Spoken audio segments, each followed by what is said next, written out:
21 வருஷம் கழிச்சு சௌந்தர்யா பத்தி மீனா சொன்ன விஷயம் தான் ட்ரெண்டிங்ல இருக்கு. 90s டைம்ல ஃபேவரட் நடிகையா இருந்த மறைந்த சௌந்தர்யா தேர்தல் பிரச்சாரத்துக்காக அண்ணன் அமர்நாத்தோட ஹெலிகாப்டர்ல போய் விபத்துல சிக்கி உயிரிழந்த விஷயம் நடந்தது 2004ல. இப்போ என்ன விஷயம்னா, லேட்டஸ்டா ஒரு இன்டர்வியூல பேசின மீனா, ஆக்சுவலி அந்த ஹெலிகாப்டர்ல நானும் போக வேண்டி இருந்துச்சு. எனக்கும் அந்த கட்சி சார்பில் பிரச்சாரத்துக்காக அழைப்பு விடுக்கப்பட்டுச்சு.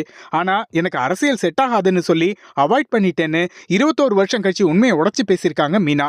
இது ஒரு பக்கம் இருக்க, நாஞ்சில் விஜயனோட அம்மா தன் மகன் மேல அபாண்டமா குற்றச்சாட்டை முன் வச்சதால திருநங்கை வைஷ்ணவி மேல மான நஷ்ட வழக்கு போட போறேன்னு ஒரு இன்டர்வியூல கொந்தளிச்சிருக்காங்க. ஆனா வைஷ்ணவியோ, வரப்போற மனைவி நீ நானு 3 பேரும் ஒரே வீட்டுல வாழலான்னு சொல்லியே நாஞ்சில் விஜயன் என்ன ஏமாத்திட்டாருன்னு பேசியிருக்காங்க. சோ 2 பேருக்குமே வெவ்வேறு தரப்பினர் ஆதரவா கமெண்ட் பண்ணத்தான் செய்யறாங்க. இதுக்கிடையில பழம்பெரும் இசையமைப்பாளர் சங்கர் கணேஷ் திடீர்னு உடல்நலக்குறைவு காரணமா மருத்துவமனையில அனுமதிக்கப்பட்டிருக்காரு. இது குறித்து விசாரித்த போது வயது மூப்பு மற்றும் மூச்சு திணறல் காரணம்னு சொல்லப்படுது. அதே மாதிரி ஷூட்டிங் ஸ்பாட்ல நடிச்சிட்டு இருந்த ரோபோ சங்கர் திடீர்னு மயங்கி விழுந்ததால அவரை தனியார் மருத்துவமனையில அனுமதிச்சிருக்காங்க.